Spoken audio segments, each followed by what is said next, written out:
ममता का त्याग कैसे हो, इसका उपाय बताते हुए पूज्य स्वामी रामसुखदास जी कहते हैं, प्राप्त वस्तुओं में ममता होती है और अप्राप्त वस्तुओं की कामना होती है। अतः जो प्राप्त है उनमें ममता न रखें और नई कामना न करें तो इतने मात्र से जीवन मुक्ति हो जाती है। जिसको मुक्ति कहते हैं, जिसको दुर्लभ पद कहा है, जिसको ऋषि मुनि संत महात्मा प्राप्त करते हैं, जिसको अक्षर कहते हैं, जिसकी प्राप्ति की इच्छा से ब्रह्मचारी लोग ब्रह्मचर्य का पालन करते हैं, जिसको वीतराग पुरुष प्राप्त होते हैं, उस परम पद की प्राप्ति हो जाए केवल इतनी बात से कि मिली हुई वस्तु में ममता न करें और जो नहीं मिला उसकी कामना न करें। मिली हुई वस्तुओं को आप नष्ट कर दो, फेंक दो, जला दो, ये मैं नहीं कहता। वस्तुएं हैं जैसे वैसे ही रहें, पर उनमें मेरापन मत रखो। उनके रहते हुए मेरापन कैसे न रखें? देखो, आप लोगों के अनुभव की ही तो बात है। आप उसको काम में लेते ही हैं। जैसे आपके मन में कन्यादान करने की इच्छा हुई और आपने कन्यादान कर दिया। विवाह कर देने के बाद कन्या में आपकी वैसी ममता नहीं रहती। आपकी पुत्री थी और आप भी कहते थे कि मेरी कन्या है, परंतु विवाह होने के बाद क्या वैसी ममता है? तो आपको ममता छोड़ना आता है ना? ध्यान दो इस बात पर। तब एक श्रोता ने पूछा, महाराज जी, कन्या की ममता तो बिना प्रयास के ही छूट जाती है, परंतु वस्तुओं की ममता तो प्रयास से भी नहीं छूटती, इसका क्या उपाय है? तब स्वामी जी ने कहा, कन्या की ममता भी बहुत प्रयास से छूटती है महाराज। उसको छोड़ने में खर्चा लगता है। भाई बंधुओं, संबंधियों, कुटुंबियों आदि कईयों की गरज करनी पड़ती है। इतना तो वस्तुओं की ममता छोड़ने में नहीं करना पड़ता। मैं तो कहता हूं कि वस्तुओं के पास में रहते हुए उनकी ममता छोड़ दो। उनकी ममता छोड़ने में न तो आदमियों को बुलाना पड़ेगा, न भोजन कराना पड़ेगा, न घर को सजाना पड़ेगा, कुछ भी नहीं करना पड़ेगा। कन्या के विवाह में कितना जोर आता है। लखपतियों, करोड़पतियों को चिंता लग जाती है, परंतु ऐसी कठिनता लेकर भी आप कन्या की ममता सुगमता पूर्वक छोड़ देते हो, तो फिर इस ममता को छोड़ने में क्या जोर आता है आपको? दूसरी बात बताऊं, जैसे आप मेरे को कपड़ा देना चाहो और मैंने कपड़ा ले लिया, तो आपकी ममता छूटी कि नहीं छूटी? तो आपको ममता छोड़ना आता है। कन्या देना बहुत बड़ा दान हुआ, छोटा सा कपड़ा देना छोटा दान हुआ। दान छोटा हो या बड़ा हो, इसमें कोई फर्क नहीं पड़ता। अपनापन छोड़ना ही खास है। छोटी बड़ी वस्तु देने का मूल्य नहीं है, मूल्य तो ममता छोड़ने का है, क्योंकि मुक्ति ममता छोड़ने से ही होती है। महाभारत में साफ आया है, 2 अक्षरों का मम, यह मेरा है, ये मृत्यु है, और 3 अक्षरों का न मम, यह मेरा नहीं है, अमृत सनातन ब्रह्म है। यह वेद व्यास जी महाराज की वाणी है, जो सबसे बड़े महापुरुष हुए हैं। ग्रंथ लिखने वालों में व्यास जी के समान कोई नहीं है। ममता छोड़ने के लिए है, और आपको ममता छोड़ना आता है। किसको नहीं आता ममता छोड़ना? आपके घर पर भिक्षुक आता है, आप उसे रोटी दे देते हो। आप उस रोटी को अपना मानते हो क्या? आप कहेंगे कि दे देते हैं, तब ऐसा होता है, परंतु जब नहीं देते हैं तब भी ऐसा होता है। जैसे अधिक मास में 20-30 चीज़ें दान करनी हो, तो बहनें माताएं पहले ही चीज़ें मंगाकर घर में रख लेती हैं, पर उनमें आपकी ममता होती है क्या? लड़का उन चीज़ों में से एक गिलास भी उठा लाए तो आप कहते हो कि इसको वापस रख कर आओ, यह चीज़ देने की है, अपनी नहीं है। इस तरह जो चीज़ घर में पड़ी है उसकी रक्षा भी करते हो और मोल भी लाते हो, सब कुछ करते हो, पर मेरापन नहीं करते। कन्यादान किया, कपड़ा दे दिया, रोटी दे दी और घर में पड़ी चीज़ें भी देनी हैं। इस विचार से आप अपनापन छोड़ देते हो। ऐसे ही आपको बताऊं कि एक दिन आपको शरीर सहित संपूर्ण वस्तुओं को छोड़ना पड़ेगा। एक दिन सब छूटेगा ही, छोड़े बिना आप रह सकते नहीं। धन को, घर को, शरीर को भी क्या आप सदा साथ में रख सकते हो? नहीं रख सकते। ऐसी असमर्थ अवस्था में यदि आप पहले से ही उनका त्याग कर दो तो क्या जोर आएगा? आप नहीं छोड़ोगे तो आपसे जबरदस्ती छुड़ाया जाएगा और आपको दुख होगा, संताप होगा। अगर आप छोड़ दो तो अनंत सुख प्राप्त होगा। स्वयं त्यक्ता ह्येते क्षमा सुखम अनंतम विदधति। इस बात पर आप थोड़ा विचार करो। देखो, कथा सुन ली, कहानी सुन ली, तो अब चलो भाई, यह बात यहाँ नहीं है। मेरी बातें कथा कहानी की तरह नहीं हैं। मर्म की बातें सुनो और अभी के अभी निहाल हो जाओ, ऐसी बात है। परंतु यह बात लोगों को जचती नहीं। वे यही कहते हैं कि ऐसा कैसे हो सकता है। अरे नहीं हो सकता तो मैं क्यों कहता? नहीं हो सके तो आप होने का विचार कर लो। कठिनता पड़े तो पूछो। देखो, आवश्यकता और कामना दो चीज़ हैं। आवश्यकता पूरी होने वाली होती है, पर कामना कभी पूरी नहीं होती। कन्यादान करना आवश्यक है, पर उसके लिए चिंता करना आवश्यक नहीं है। कन्या को जहाँ जाना है वहाँ का प्रबंध अपने आप बैठेगा। आपको उद्योग करना है, चिंता नहीं करनी है। कर्म करने में आपका अधिकार है, फल में अधिकार नहीं है। कर्मण्येवाधिकारस्ते मा फलेषु कदाचन। कन्यादान के लिए उद्योग करना आपका काम है। कन्यादान हो ही जाए, यह आपके हाथ की बात नहीं है। जैसे भूख लगी तो यह पेट में अन्न की आवश्यकता है और उसमें स्वाद चाहना कि ये भोजन मिल जाए, यह कामना है। आवश्यकता पूरी होती है, पर कामना आज तक किसी की भी पूरी नहीं हुई। किसी के भी जीवन में ऐसा नहीं हुआ कि सब कामनाएं पूरी हो गई हों, परंतु आवश्यकता का विधान है कि वह पूरी होती ही है। इस तरह एक आवश्यकता होती है और एक कामना होती है। इनको आप ध्यान से सुनो और धारण करो। वर्षों तक मेरे को यह बात समझ में नहीं आई। व्याख्यान देता था और दिया भी वर्षों तक, पर आवश्यकता और कामना दो हैं, यह बात मेरे को बहुत देरी से मिली। मेरे को ऐसी बातें बहुत कठिनता से मिली हैं। इनके मर्म को समझने में मेरे को जोर पड़ा है और समय लगा है। यह आपको इसलिए कहा है कि आप इस बात का कुछ आदर करो। इसमें कोई आत्मश्लाघा नहीं, कोई महिमा नहीं, कोई विशेषता नहीं। नहीं तो पहले ही जान लेता, पर नहीं आई अक्ल में। ऐसे कई झंझट थे जो गीता से खुले हैं, परंतु आप जानना चाहो तो बड़ी सुगमता से जान सकते हो। बहुत सरल सीधी सीधी बातें हैं। आवश्यकता और कामना क्या है? मूल में आवश्यकता है परमात्मा की और कामना है संसार की। यह मूल बात है।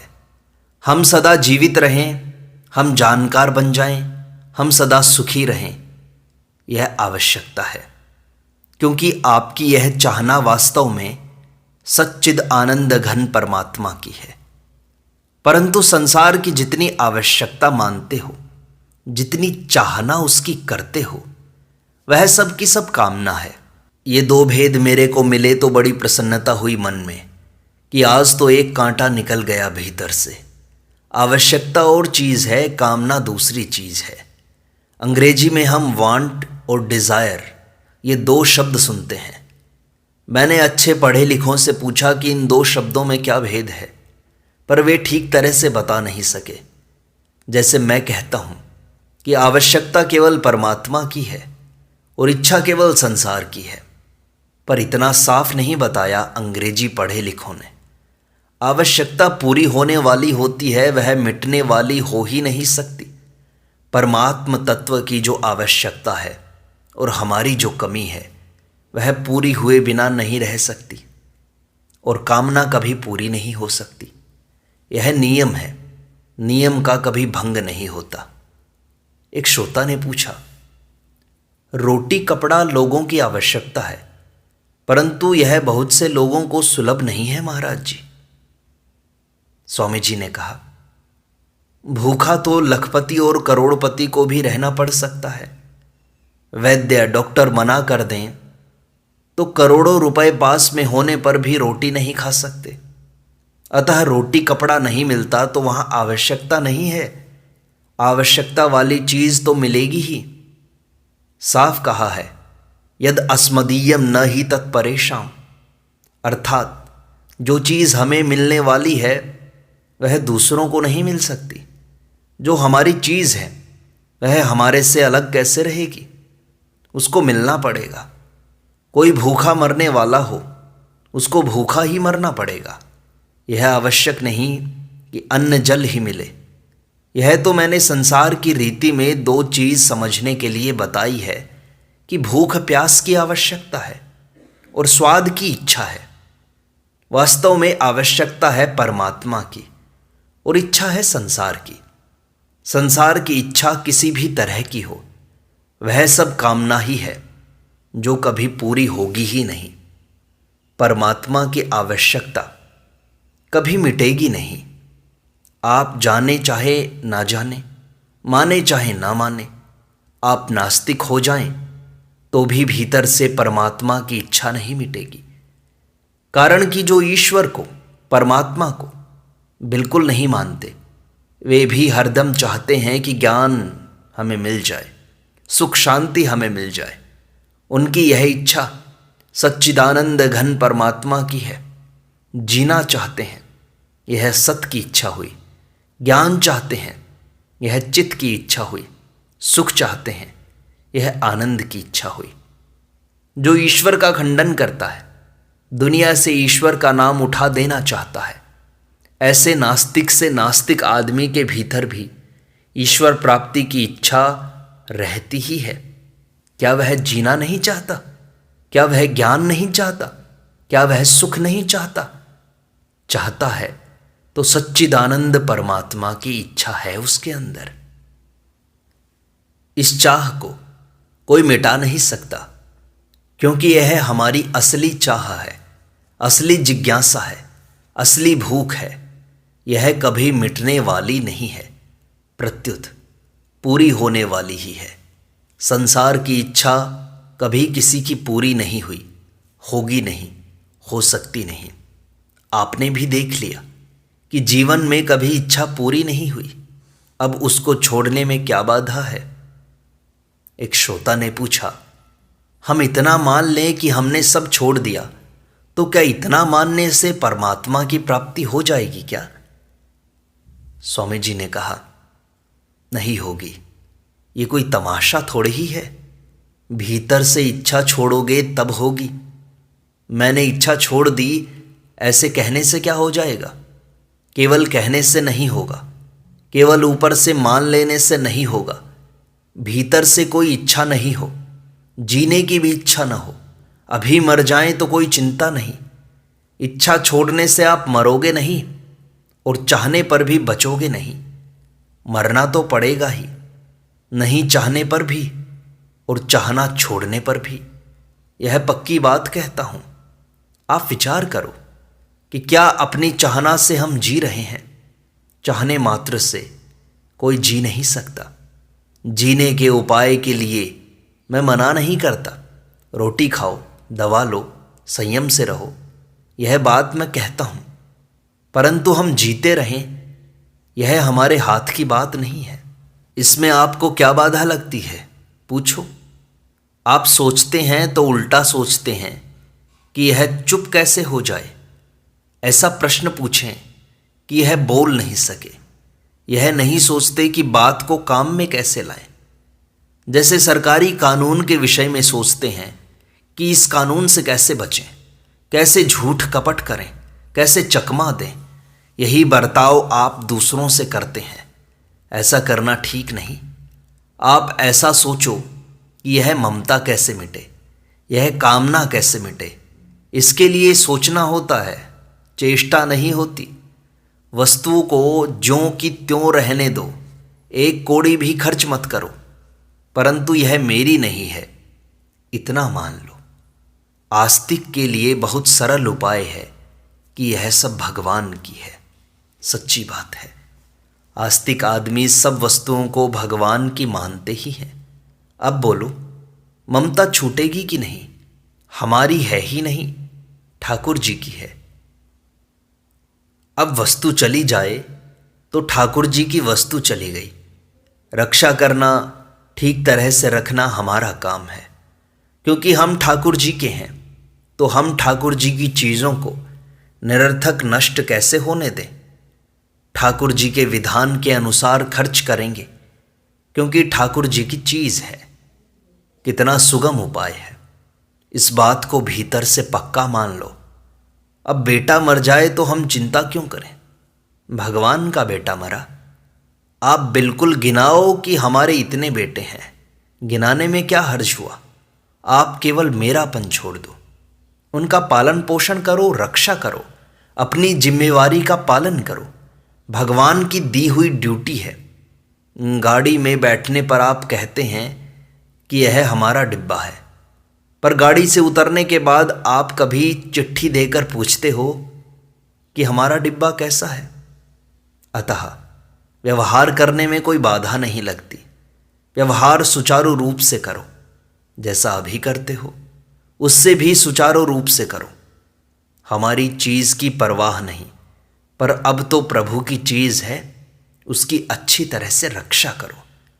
मैं आपका दुख मिटाने के लिए कहता हूँ, चीज़ मिटाने नष्ट करने के लिए नहीं कहता हूँ। चीज़ छोड़कर साधु हो जाइए, ये बात नहीं कहता हूँ। दुख, संताप, अभाव, व्याकुलता, हलचल मिटाने के लिए कहता हूँ। वही घर है, वही स्त्री है, वही परिवार है, वे ही रुपए हैं और वैसे ही आप हो। कुछ फर्क नहीं पड़ेगा, केवल आपकी चिंता मिट जाएगी। परंतु ममता, कामना रखोगे तो यह चिंता, हलचल, दुख, संताप कभी मिटेगा नहीं। ममता कामना के रहते चिंता हलचल न हो, यह असंभव बात है। मन में इच्छा रखें कि ऐसा हो और ऐसा न हो तो हलचल होगी ही। फिर एक श्रोता ने पूछा, तो महाराज जी, तत्व का बोध होने से पहले ममता कामना कैसे मिटेगी? तो स्वामी जी ने कहा, तत्व का बोध होने से ममता मिटती जाएगी और ममता मिटने से तत्व का बोध हो जाएगा। खुशी आए वैसे कर लो, आपको जो सुगम पड़े वो काम कर लो। ममता कामना के रहते रहते तत्वबोध हो जाएगा। आप ध्यान दो मेरी बात पर, गीता की बात है। अपि चेदसि पापेभ्यः सर्वेभ्यः पापकृत्तमः सर्वं ज्ञान प्लवेनैव वृजिनं संतरिष्यसि। संपूर्ण पापियों से भी जो अधिक पापी हो, वह भी ज्ञान रूपी नौका से पापों को तर जाएगा। अतः पापी से पापी भी ज्ञान का अधिकारी हुआ कि नहीं? कामना तो दूर रही, पापी बताया है। मनुष्य कामना के कारण ही पाप करता है।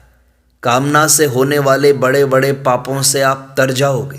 तात्पर्य यह है कि ज्ञान पहले भी मिल सकता है और कामना ममता के त्याग से भी मिल सकता है। गीता में आया है, विहाय कामान यह सर्वान पुमांश्चरति निस्पृहः निर्ममो निरहंकारः स शांतिम अधिगच्छति। ये दोनों प्रमाण गीता में हैं। कामना के विषय में मेरे को ऐसी बहुत बातें याद हैं। इस विषय में मैंने बहुत खोज की है और कर रहा हूँ। इसलिए धीरे धीरे मेरापन मिटाओगे चीज़ों से, तो ममता का त्याग होता चला जाएगा, ममता छूट जाएगी और आप जीवन मुक्त हो जाओगे। नारायण नारायण नारायण।